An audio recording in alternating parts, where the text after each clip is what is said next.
test is in 4-part, Part 1, Part 2, Part 3, and Part 4. Now look at Part 1. You will hear a woman talking on the telephone to a man about a car he is selling. First, you have some time to look at questions 1 to 4.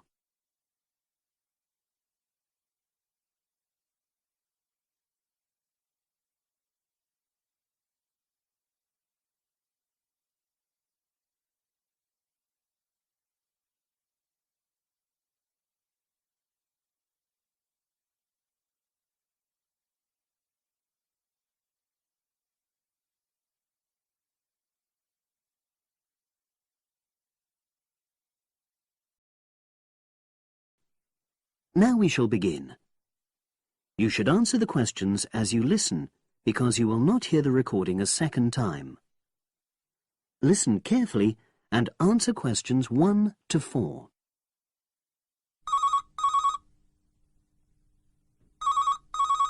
Hello, Brian Park speaking.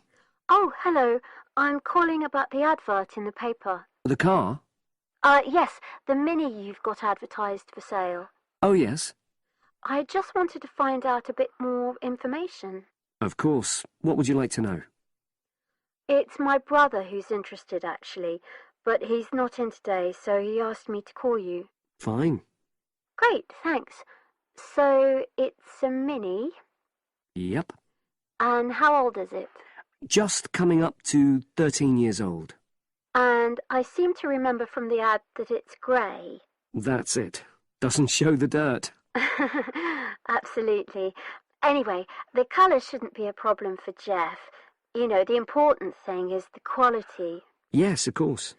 And what about mileage? With it being pretty old, it's probably over 100,000? Actually, it's 40,000 less than that. 62,000 on the clock. Great! I remember now. I'm confusing it with another ad I was looking at. Right. Pleasant surprise then. Yeah. Have you been the only owner, or was there a previous one? I'm the second one. Before, it was owned by a teacher who was a very careful driver. Didn't have any accidents. Very good. And what about you? What do you tend to use it for? I haven't used it all that much, mostly for shopping. You know the sort of thing. So not much wear and tear. I'll make a note of that. I know Jeff wanted me to check that. Right. Before you hear the rest of the conversation, you have some time to look at questions 5 to 10.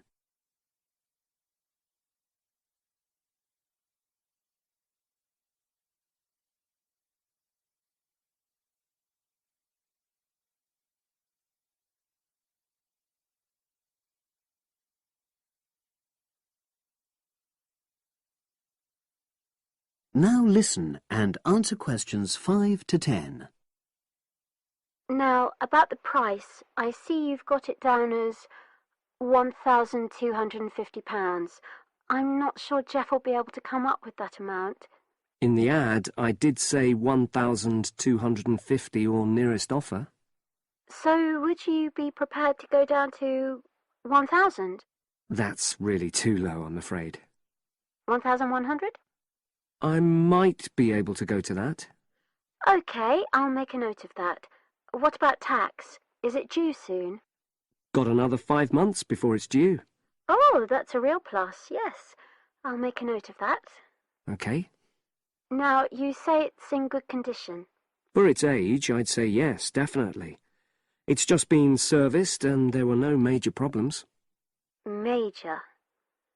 I'd be able to show you the service report. The only thing is, you'd have to get a new tyre in the near future. Though it's still okay, you know. It's certainly absolutely safe at the moment. OK, fair enough. Yes, I understand. And the garage also mentioned that one headlight could probably do with replacing. They think there's a fault there, you know, intermittent... Well, we'd obviously look at all the documents, but that sounds very straightforward. Of course. I've got all the service documents up to date, and you can look at those. Well, it all sounds pretty good, and I know my brother will be interested, so would it be possible for him to see the car? He's back from his trip tomorrow, and away tonight, so How about tomorrow? Tomorrow? Wednesday? I'm afraid that's not possible. I'm out pretty much all day. Well, Thursday then? That'd be fine, yeah. In the morning? Yes, that'd suit me perfectly. Great. Now, you'll need my address. Oh, yes, of course. What is it? It's number 238, 238? London Road. Oh, that's easy enough. Yes, very straightforward. So I'll pass on these notes to Jeff, and he'll see you in a couple... You now have half a minute to check your answers.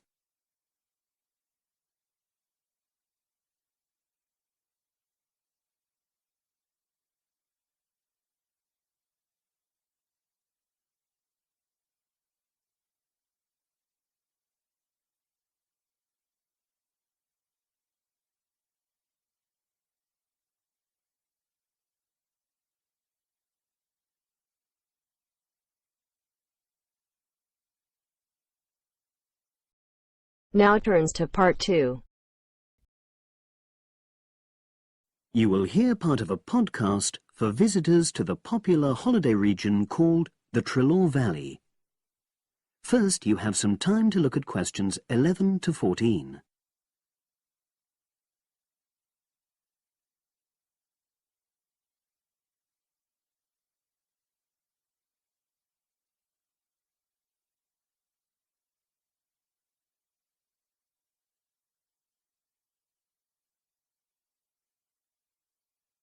Now listen and answer questions 11 to 14.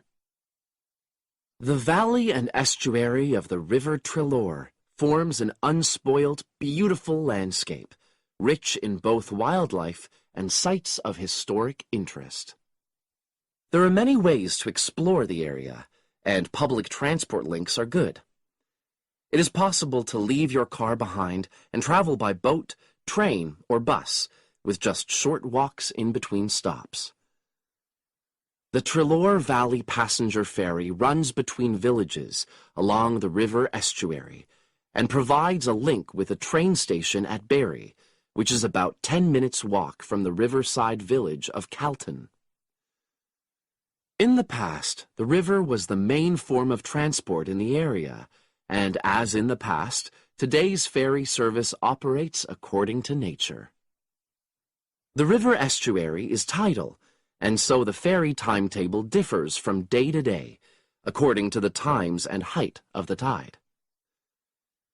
The ferry is also seasonal, normally running between April and September, depending on the weather.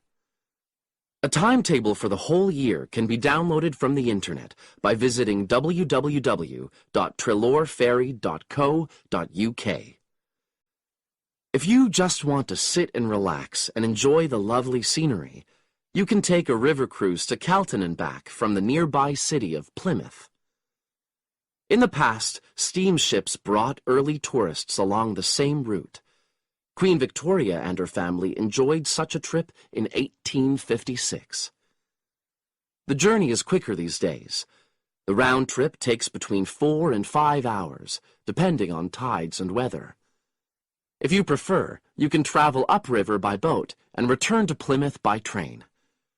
All cruise boats and trains have wheelchair access. For more information and for departure times, ring Plymouth Boat Cruises on 017-528-23104. Trains run several times a day throughout the year between Calton and Plymouth, with various stops in between. They are used by both local commuters and tourists who want to enjoy the beautiful scenery. The highlight of the journey is crossing the river on the stunning viaduct, which was built at the beginning of the 20th century and towers 120 feet over the water. It is unnecessary to book, and tickets can be bought on the train. For information about fares and timetables, contact National Rail Enquiries by phone or online. The bus service in the Trelaw Valley now connects all train stations and villages in the area. Especially for holidaymakers, there's a rover ticket which can be used at weekends and on national holidays and allows unlimited journeys on those days. The rover ticket provides great value for money and is now even cheaper than it was last year. An adult ticket costs £5.50 a day. Senior citizens can travel for £4.50, and a family ticket for up to 5 people costs just £12. Tickets can be bought on the bus. Now you have some time to look at questions 15 to 20.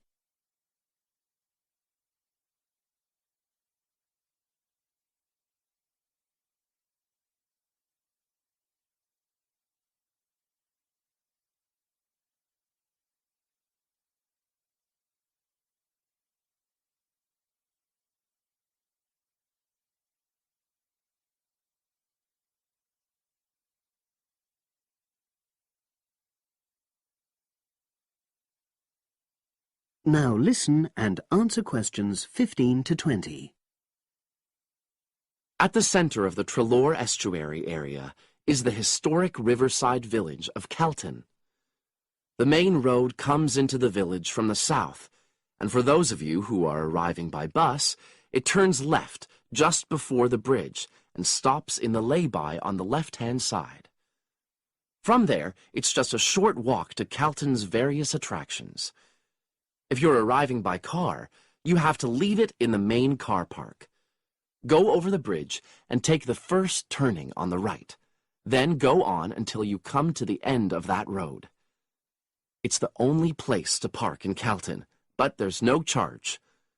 If you're interested in local history, there's a museum in Calton with farming, fishing, and household implements from the late 19th century.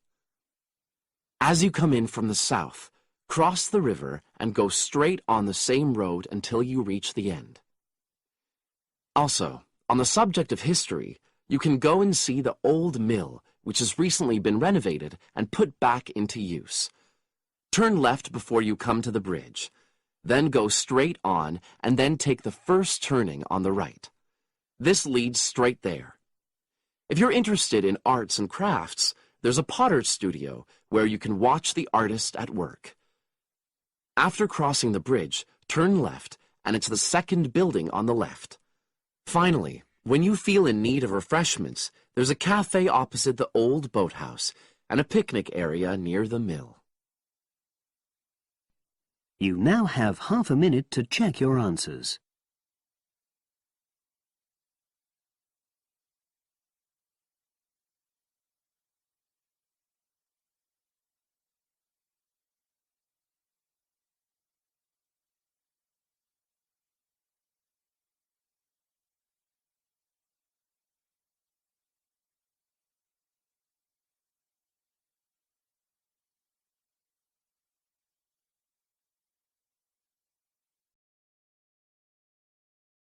Now turns to part 3.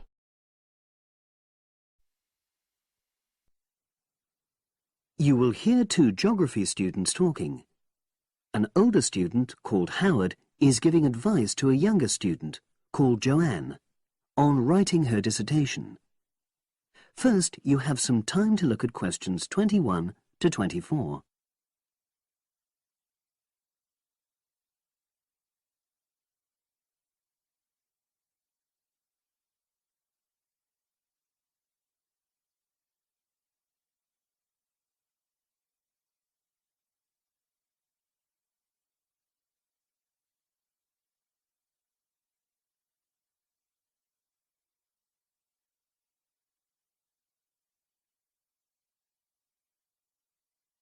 Now listen and answer questions 21 to 24.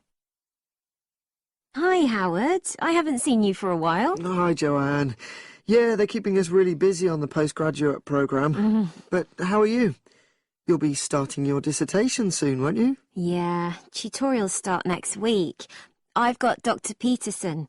You'll remember it all from last year, of course. It's not something you forget easily. Oh. But seriously, although I didn't expect to enjoy writing my dissertation, and in fact I didn't really find it much fun, I wouldn't have missed the experience. I found it really improved my understanding of the whole degree programme, from the first year on. Right. So, what are you doing yours on? Glaciated landscapes. Although I haven't decided exactly what aspect yet. I did mine on climate systems, so I can't help you much, I'm afraid. But you'll be fine once you start your tutorials. Dr. Peterson will help you focus. I know, and he'll set me deadlines for the different stages, which is what I need. My concern is that I've got tons of material on the topic, and I won't be able to stick to the word limit, I remember I had different concerns when I was doing my dissertation. Last year. Yeah, before my first tutorial, I did a lot of fairly general reading because I hadn't fixed on my topic at that stage. I actually enjoyed that quite a lot and really improved my reading speed, so I was getting through a lot of material. I was frightened I wouldn't remember it all, though, so I got into the habit of making very detailed notes. So, did you find your tutor helpful in getting you started? Yeah, we certainly had some interesting discussions, but it's funny, I saw a brilliant programme about climate change, and it was that really fired me up. It was talking about some recent research which seemed to contradict some of the articles I'd been reading. Now you have some time to look at questions 25 to 30.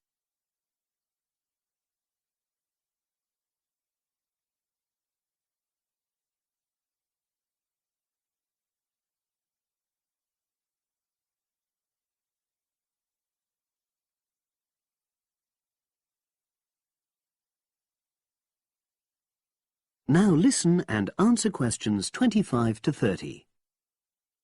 So you say your tutorials start next week? Yeah.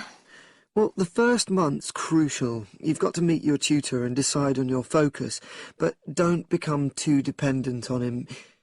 Don't see him every week, only when you want to check something. Right.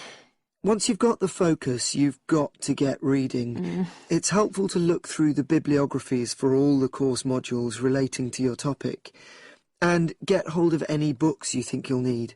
I haven't got much money. I mean, get the books from the library, far better. And I suppose I should prepare a detailed outline of the chapters? Yeah, absolutely. But don't feel you have to follow it slavishly. It's meant to be flexible. OK. Now, I'm someone who likes to get writing quickly. I can't just sit and read for a month. Not like me, then. But if that's what suits you, your natural approach, then you really ought to start immediately and write the first chapter. Right. Now, Joanne, about the library, it's worthwhile getting on good terms with the staff. They aren't always helpful with undergraduates. I suppose they focus on postgrads more. Maybe. But show them you're serious about wanting to do good work. And what if I can't find what I need? Well, there's interlibrary loans. Borrowing books from other libraries, but I've heard it isn't all that reliable. You're right, but you probably won't need it anyway. Be positive. The library is likely to have most things you need. And during the dissertation writing period, you can take out 15 instead of the usual 10 books. Should I look at previous year's dissertations? You can do. But I won't know which are the good ones. The library only keeps the best, and the staff can advise you. Are they willing to do that? Oh, yeah. And I'm worried about getting journal articles from the electronic library. Have you tried to find any yet? No. Well, you should. It's really straightforward. That's obviously something I'll have to look into. Dr. Peterson will help. Yeah, I know I can go to him if I have any worries. Except he will be away in the second month. It's the holidays. You should ask him what to do while he's away. Gosh, yeah. But I suppose I can get a lot of support from course mates. I know a couple of people who are thinking of doing the same topic as me. Take care. Collaboration can become dependency. I think you'd better see how that works out, what the people are like. You're probably right. About other reading, I suppose Dr. Peterson will recommend plenty of good articles to get me started. One thing I'd find out is what his attitude is to internet sources. Surely not in this day and age. I'd better get that sorted out right at the beginning. I would if I were you. And I've also got some questions about the research sections. how much time I should spend explaining the process? Well, I think that's up to you. You can see how it develops as you're writing. Okay. It's the same with things like time management. That's something a tutor can't really help you with. I agree. So, is there anything else you need me to go over?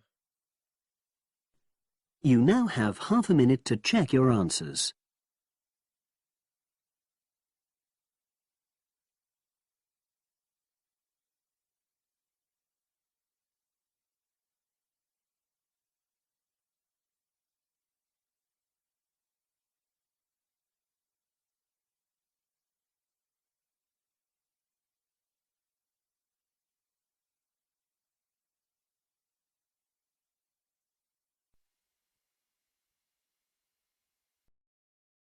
Now turns to Part 4.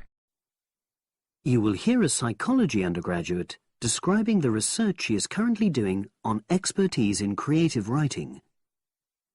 First, you have some time to look at questions 31 to 40.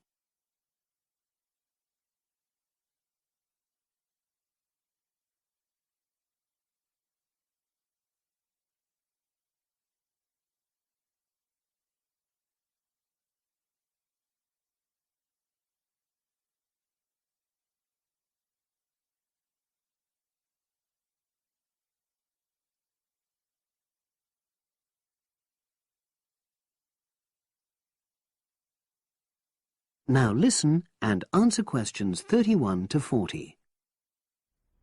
For my short presentation today, I'm going to summarise the work I've done so far on my research project to explore expertise in creative writing.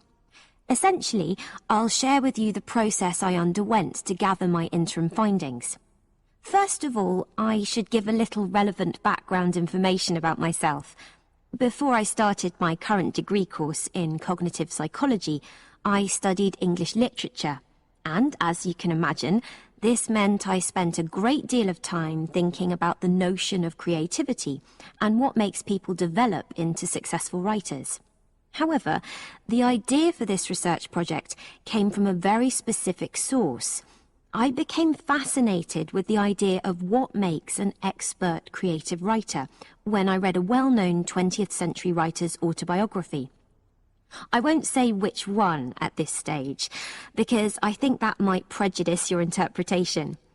Anyway, this got me thinking about the different routes to expertise.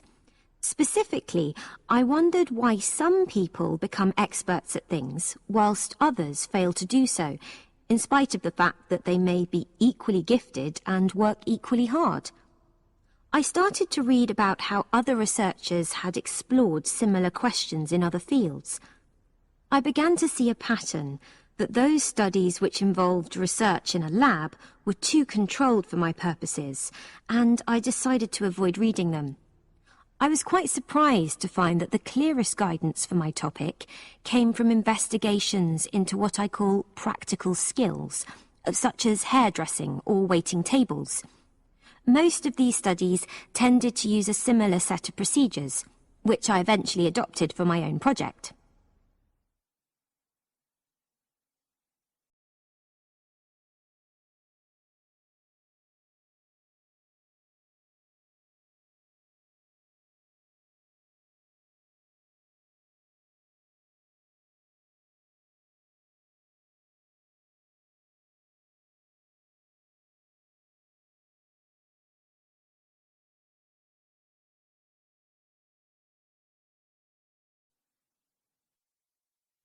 I'll now explain what these procedures were. I decided to compare what inexperienced writers do with what experienced writers do.